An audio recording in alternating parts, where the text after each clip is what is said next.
اس video میں ہم سیکھیں گے یوز آف پیرنتھیسس یعنی پیرنتھیسس کا استعمال. تو پیرنتھیسس کو سمجھنے کے لیے ہم اس ایگزامپل سے مدد لیں گے. مل کر اسے پڑھتے ہیں. He finally answered after taking 5 minutes to think that he did not understand the question. یعنی بالآخر اس نے جواب دے دیا 5 منٹ تک سوچنے کے بعد کہ سوال اس کی سمجھ میں نہیں آیا. اب یہ جو ہے خاصا طویل جملہ ہے اور اس کے درمیان میں یہاں آپ دیکھ سکتے ہیں کہ اس جملے کے ایک حصے کو بریکٹس کے نشان کے درمیان میں لکھا گیا ہے. اسے راؤنڈ بریکٹ کہا جاتا ہے. تو دراصل جملے کا یہ جو حصہ ہے یہ اس جملے کے سے ذرا ہٹ کر ایک اضافی بات ہے جسے اس جملے میں شامل کیا گیا ہے. یعنی اگر اس بات کو نکال بھی دیا جائے اس جملے سے تب بھی یہ مکمل جملہ ہوگا، یعنی بات اس کے بغیر بھی مکمل ہو جائے گی. تو اس قسم کی یہ جو اضافی بات ہوتی ہے اسے جب جملے میں شامل کیا جاتا ہے تو اس کے لیے اس طرح سے بریکٹس کا استعمال کیا جاتا ہے، یا پھر ان کی جگہ آپ یہاں اس طرح سے پہلے بریکٹ کی جگہ اور دوسرے بریکٹ کی جگہ اس طرح سے کوما کے نشانوں کا بھی استعمال کر سکتے ہیں، یا پھر اس طرح سے ڈیش کے نشان کا جو ہے وہ بھی استعمال کیا جا سکتا ہے جملے کے اس اضافی حصے کو باقی کے جملے سے الگ دکھانے کے لیے. تو کوئی بھی ایسا بعد میں آنے والا خیال یا جیسے کہ ذاتی رائے ہوتی ہے یا وضاحت کے طور پر اگر کسی اضافی بات کو آپ نے اپنی گفتگو میں یا جملے کے اندر شامل کرنا ہو تو اسے اس طرح سے الگ کر کے دکھایا جاتا ہے اور اس کے لیے ڈیش، کوما یا بریکٹ کا استعمال کیا جاتا ہے. اور پھر جملے کا یہ جو حصہ ہے یہ کہلایا جاتا ہے پیرنتھیسس. یعنی after taking 5 minutes to think اسے پیرنتھیسس کے طور پر اس جملے میں لکھا گیا ہے، اور اس کی پہچان یہ ہے کہ اس سے پہلے اس جملے کے اندر اور اس کے بعد بریکٹ کا استعمال کیا گیا ہے. اب یہاں پیرنتھیسس اور بریکٹ کے فرق کو سمجھنا بھی بہت ضروری ہے. بریکٹ جو ہے وہ مختلف قسم کے ہو سکتے ہیں، جیسے کہ یہ راؤنڈ بریکٹ ہوتا ہے. اسی طرح سے کرلی بریکٹ ہو سکتے ہیں جن کی اس طرح سے شکل ہوتی ہے. اس قسم کا جو بریکٹ ہے یہ کہلایا جاتا ہے اینگل بریکٹ، اور اس کے علاوہ اس قسم کے بریکٹ کو اسکوائر بریکٹ کہا جاتا ہے. یہ پہلی قسم کیا کہلائی جاتی ہے؟ جی ہاں، یہ راؤنڈ بریکٹ کہلائی جاتی ہے. اور یہ دوسری قسم یہ کہلائی جاتی ہے کرلی بریکٹ، اور یہ ہے اینگل بریکٹ. جبکہ اس قسم کا کیا نام ہے؟ یہ ہے اسکوائر بریکٹ. تو بریکٹ کا جو استعمال ہے یہ زیادہ تر لیٹرز یا نمبرز یا پھر ورڈز، یعنی ایک یا ایک سے دو الفاظ اگر آپ نے لکھنے ہوں، جیسا کہ آپ جملے کے اندر کسی کا نام لکھ رہے ہیں، مثال کے طور پر آپ نے اپنی آنٹ کا نام لکھا اور ساتھ ہی بریکٹ میں آپ نے آنٹ کا لفظ لکھ دیا یہ بتانے کے لیے کہ یہ جو نام لکھا گیا ہے وہ کس کا ہے. تو اس طرح سے یہ جو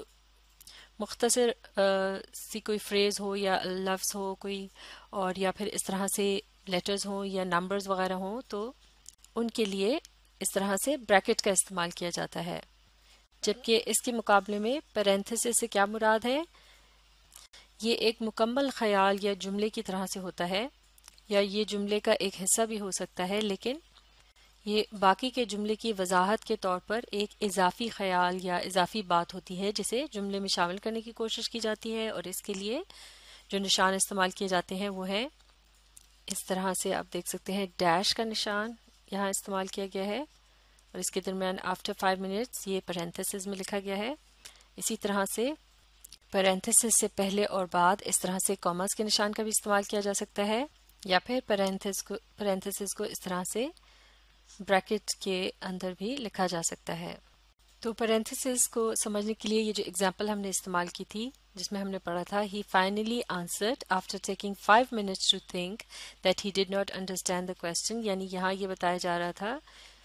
کہ بالآخر اس نے یہ بتا دیا کہ سوال اس کی سمجھ میں نہیں آیا، اور اس جملے کے درمیان میں اس خیال کو بھی اضافی طور پر شامل کیا گیا کہ سوچنے کے لیے اس نے 5 منٹ لگائے، یا پھر 5 منٹ تک سوچنے کے بعد پھر اس نے اپنا یہ معاملہ بتایا کہ اسے سوال اس کی سمجھ میں نہیں آیا تھا. تو after taking 5 minutes to think کے یہ جو الفاظ ہیں یہ ایک طرح سے اس جملے کو مزید کلیریفائی کر رہے ہیں، یعنی مزید اس کو अच्छी तरह से समझने में हमारी मदद कर रहे हैं। तो लिहाजा इस एग्जाम्पल की रोशनी में हम समझ सकते हैं पैरेंथेसिस से मुतालिक इस रूल को। इसे मिलकर पढ़ते हैं। यूज पैरेंथेसिस, माफ कीजिएगा, use parenthesis to enclose information that clarifies or is used as an aside. यहाँ आप अगर पैरेंथेसिस के स्पेलिंग पर गौर करें तो अब की बार यहाँ पर आई की जगह ई का इस्तेमाल किया गया है। तो पैरेंथेसिस को जब इस तरह से ई के साथ लिखा जाता है तो इससे मुराद है ये प्लूरल है, यानी पैरेंथेसिस की जमा है, जबकि सिंगुलर को लेटर आई के साथ लिखा जाता है। एस, इन दो लेटर्स जो हैं एस, इनके दरमियान में आई आता है, जैसे कि यहाँ टाइटल में इस्तेमाल किया गया था। इससे मुराद क्या है, ये सिंगुलर है यानी वाहिद है, जबकि यहाँ अब की बार एक से ज़्यादा यानी जमा मुराद है। तो इस रूल में ये कहा जा रहा है कि पैरेंथेसिस जो हैं इनका आप इस्तेमाल कर सकते हैं किसी भी ऐसी इंफॉर्मेशन या बात को लिखने के लिए जिसकी मदद से जो आपके बयान को या आपकी बात को क्लैरिफाई करती हो, वो इंफॉर्मेशन यानी कि मज़ीद वाज़े करती हो या साफ तौर से समझने में मदद देती हो, या फिर वो एक असाइड के तौर पर इस्तेमाल हो रही हो। असाइड जो है ये ख़ास लफ्ज़ है जिसे लिटरेचर या अंग्रेज़ी अदब में इस्तेमाल किया जाता है जब किसी ड्रामे वगैरह में कोई किरदार बात कर रहा होता है, गोया वो अपने आप से या सुनने वालों से, जैसे कि ऑडियंस जो कहलाई जाती है, यानी जो ड्रामे को देखने के लिए जो लोग आए होते हैं, सिर्फ उनसे वो बात कह रहा होता है और गुफ्तगू का वो हिस्सा जो है वो उस ड्रामे के दूसरे किरदारों के लिए नहीं होता। मिसाल के तौर पर ड्रामा के अंदर जब इस तरह से दिखाया जाता है कि कोई किरदार कोई बात सोच रहा है तो उसके जो ख्याल है वो असाइड कहलाया जाएगा। तो जब इस किस्म की तहरीर को माफ़ कीजिएगा, जब इस किस्म की बात को लिखा जाएगा तहरीरी सूरत में तो फिर उसे पैरेंथेसिस के अंदर लिखा जाएगा। तो यानी अगर आपके सामने किसी ड्रामे का लिखा हुआ जो स्क्रिप्ट है वो मौजूद हो और उसमें अगर किसी किरदार की जो लाइंस हैं या उसने जो बात बोली है या उसने कहनी है ड्रामे के अंदर, उसे इस तरह से डैश या कॉमास के दरमियान या ब्रैकेट्स के दरमियान लिखा हो, तो इससे क्या मुराद होगी कि ये एक असाइड है, कोई ऐसी बात है जो कि वो खुद से कह रहा है या उसको सोच रहा है, या फिर वो सिर्फ उस वक्त ऑडियंस को या देखने वालों को मुखातिब करके ये बात कर रहा है। तो यहाँ भी अगर देखा जाए तो असाइड जो है ये भी एक इजाफी बात है, लिहाजा इसे पैरेंथेसिस में लिखा जाता है। अब यहाँ एक अहम नुक्ता समझना भी बहुत ज़रूरी है, इस एग्जाम्पल की मदद से समझते हैं। जैसे कि इस एग्जाम्पल के अंदर हमने देखा कि पैरेंथेसिस को जुमले के दरमियान में इस्तेमाल किया गया, लेकिन अब अगर इस तरह से जुमला हो कि पैरेंथेसिस जो है उसे जुमले के आखिर में इस्तेमाल किया गया हो, जैसे कि he finally answered that he did not understand the question, और इसके बाद ये पैरेंथेसिस वाला हिस्सा आए after taking 5 minutes to think, तो फिर इसी तरह से उसे ब्रैकेट में ही लिखा जाएगा, लेकिन ये जो फुल स्टॉप का निशान है वो इसके बाद आएगा, यानी इसके बाहर आएगा, उसे ब्रैकेट के अंदर नहीं लगाएंगे, जैसे कि हर जुमले के आखिर में फुल स्टॉप का निशान लगाया जाता है। मिसाल के तौर पर इस एग्जाम्पल की मदद से समझते हैं। He gave me a bonus, what a kind man, यानी उसने मुझे नफ़ा दिया, और फिर यहाँ पैरेंथेसिस में लिखा है व्हाट अ काइंड मैन, यानी कितना रहमदिल आदमी है। तो अब की बार पैरेंथेसिस जुमले के आखिर में आ रहा है और फुल स्टॉप का निशान जो है इसके बाहर या जुमले के आखिर में लगाया गया है। इसी जुमले में अगर राइटर चाहता तो इस ब्रैकेट के निशान की जगह कोलन का निशान भी इस्तेमाल कर सकता था, और ऐसा करने पर फिर ये बाद में आने वाले ब्रैकेट की ज़रूरत भी ना रहती, यानी ब्रैकेट्स के निशान की जगह इस जुमले में इसके दरमियान इस तरह से कोलन का निशान भी इस्तेमाल किया जा सकता था। और इसके मुतालिक हम कोलन के निशान के इस्तेमाल से मुतालिक हम इससे पिछली वीडियोस में सीख चुके हैं। इसके मुतालिक जानने के लिए आप उन वीडियोस को दोबारा देख सकते हैं। लेकिन यहाँ इस एग्जाम्पल में कोलन के निशान के बजाय जो ब्रैकेट्स या पैरेंथेसिस का इस्तेमाल किया गया है, इससे ये पता चलता है कि ये जो बाद में आने वाली बात है या ख्याल है, ये जो यहाँ जुमले में शामिल किया गया है, ये इतना अहम नहीं है, और इसके बगैर भी ये पूरी बात जो है यहाँ मुकम्मल हो चुकी है और आसानी से समझी जा सकती है। इसी तरह से ये जो इससे पिछली एग्जाम्पल हमने स्टडी की थी, इसमें भी अगर यहाँ ब्रैकेट के ये जो निशान है इसकी जगह कॉमास का निशान इस्तेमाल किया गया होता, माफ़ कीजिएगा, ब्रैकेट्स के निशान की जगह कॉमा का निशान भी इस्तेमाल किया जा सकता था, लेकिन चूंकि यहाँ ब्रैकेट्स का निशान इस्तेमाल किया गया है तो यहाँ भी इससे मुराद ये है कि ये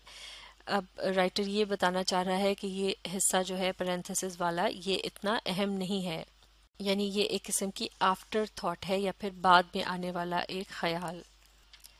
इसी तरह से अगर पैरेंथेसिस जो है उसे एक अलग जुमले की सूरत में जुमले से अलग करके इस तरह से लिखा गया हो, यानी फुल स्टॉप के बाद, तो फिर और वो एक मुकम्मल जुमला हो तो फिर उसमें जो फुल स्टॉप का निशान है वो ब्रैकेट के अंदर आएगा। मिलकर इस एग्जाम्पल को पढ़ते हैं। प्लीज रीड द एनालिसिस, यानी बराए मेहरबानी तज्जिए को पढ़िए, और फिर यहाँ पैरेंथेसिस में लिखा है यू विल बी अमेज्ड, यानी आप हैरान हो जाएंगे। और आप देख सकते हैं कि चूंकि एक मुकम्मल जुमला है तो इसके शुरू में एक कैपिटल लेटर का इस्तेमाल किया गया है और इसके आखिर में फुल स्टॉप का निशान है। जबकि इसी जुमले को आप इस तरह से भी लिख सकते हैं, प्लीज रीड द एनालिसिस, और यहाँ पैरेंथेसिस इसी जुमले में शामिल किया गया है और फुल स्टॉप का जो निशान है उस जुमले के आखिर में लगाया गया है, यानी ब्रैकेट के अंदर फुल स्टॉप का निशान नहीं लगाया गया जैसे कि इसे पिछली एग्जांपल में हमने देखा था। लिहाजा अब की बार यहाँ वाई का जो यानी पैरेंथेसिस के अंदर जो पहला लफ्ज़ है उसका पहला लेटर भी स्मॉल है। इसी तरह से अगर पैरेंथेसिस गो के जुमले के अंदर ही लिखा जाए, यानी बड़े जुमले का हिस्सा हो, लेकिन फिर भी अगर वो एक सवाल की तरह से है तो उसके साथ इस तरह से क्वेश्चन मार्क या जो भी मुनासिब पंक्चुएशन हो उसका इस्तेमाल भी ज़रूर करना चाहिए। जैसे कि ये जुमला है you are late aren't you, यानी तुम, माफ़ कीजिएगा, तुम्हें देर हो गई है,